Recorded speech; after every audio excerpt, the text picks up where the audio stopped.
Have you ever lost someone that you loved? Yes. Have you ever lost someone that you loved so much that even today, long after they passed away, it still hurts?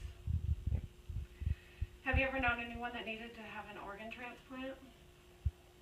Or maybe needed blood or bone marrow transplant? Becoming an organ donor when you pass away can save up to 8 lives. Being a tissue donor, you have the chance of helping up to 50 people improve their quality of life. According to the American Transplant Foundation, there's 123,000 people on the waiting list waiting for an organ every day. And while there's that many, one is added every 12 minutes.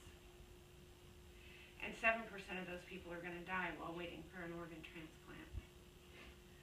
The first successful transplant, there's 2.5 million deaths in the U.S. every year. Can you imagine if every single one of those persons was an organ donor, how many people's lives can be saved? An average of 18 people will die every year while they're waiting. The first successful transplant happened in 1954.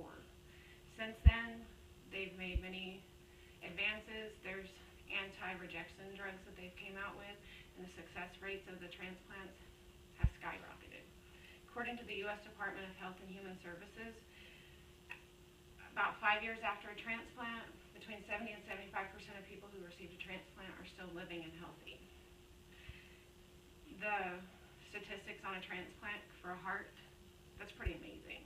That 75% of them are still alive afterwards. Many people are familiar with organ donation, but not so many tissue donation. And just because you're an organ donor doesn't mean you're a tissue donor. There are 750,000 tissue donations that happen every year in the U.S.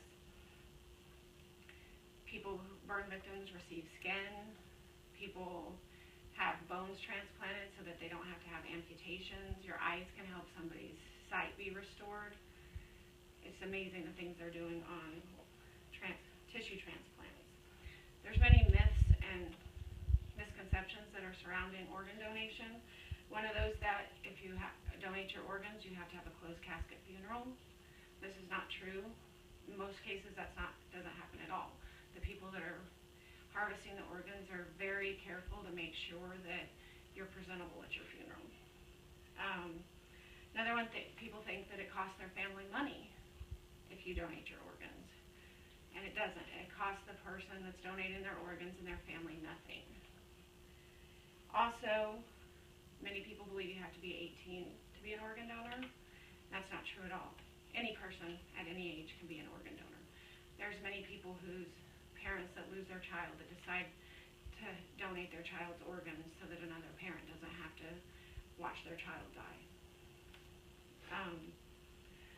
Also, people think it's difficult to become an organ donor and difficult on the family if you are an organ donor, but it really isn't. According to Donate Life California, the best way to do it is to sign an organ donor card, which you can do that when you renew your driver's license. The next thing you need to do is if you go onto your state website, you can register to be an organ donor. This will actually put you on the National Registry of Donors so that everyone's aware that you are a donor. The most important thing you have to do is tell your family and your loved ones that that's what you want done. Because when it all comes down to it, it doesn't matter if you signed a donor card, it doesn't matter if you've registered. If your family doesn't know that's what you want and this is how you want it to be, they have the final say. So make sure they know how important it is. And finally, when you fill out your will or your living will, make sure that it's in there, make it legal. Finally, how it works when you are a donor, when there's a trauma to you, like people are brain dead, or if they pass away, what's going to happen is your doctor or the hospital is going to talk to the organ procurement organization, and they're going to refer you to them. They're also known as the OPO. They're going to come in, they're going to evaluate the situation, they're going to decide if the organs are viable and whether they're going to be able to be donated. If they find they are viable, they're going to speak to your family, make sure that's what they want to do, and if it is, then their organs will be recovered, and then your family will be able to move on and plan your funeral. Another thing about donating that a lot of people aren't aware of is being a living donor. According to the American Transplant Foundation, there are 6,000 living donations in the U.S. every year. And to be a living donor, you can donate a kidney, you can donate part of your liver, part of your lung, part of your intestine. And that's not even all. To be a living donor, it doesn't even have to go that far. You can just go in and donate blood, become a bone marrow donor, and just by donating blood and bone marrow, you can save somebody's life. Another thing you can do to help is to inspire others to be donors. Talk to them, share the facts about donating, tell them what it's involved in it, how to do it, because one of the biggest steps is understanding it. People who don't understand it are scared. So once you explain it to them, it can be easier for them to do it. Also, talk about your choice to be an organ donor. If you choose to be an organ donor, share that with people and tell them why it's important and why you made that decision. Also, if you have web pages, you can put banners up supporting organ donation. You can get a hold of organizations that help support it and get brochures and hand them out. Most states have license plates for organ donations that you can buy and put on your car. That helps with awareness. Also on Facebook, Twitter, you can like support pages for it, such as the Gift of a Lifetime or organtransplant.org. While doing all my research, I also read stories about a lot of people whose lives have been changed by organ donation, and one of the ones I read about was a little girl named Alicia Holmes, and this was on organtransplant.org if you want to read about them. But when she was born at 3 months old, her mom was told that she was going to die if she didn't receive a liver.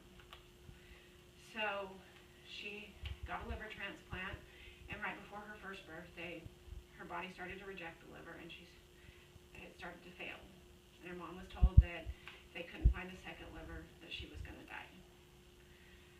Luckily, at 1.5 years, they found a second liver, and she's a happy, healthy teenage girl now. Her mom said that after the first one failed, she didn't really think there was any hope, and she had came to peace with it and was prepared to lose her daughter. And now she can't imagine life without her.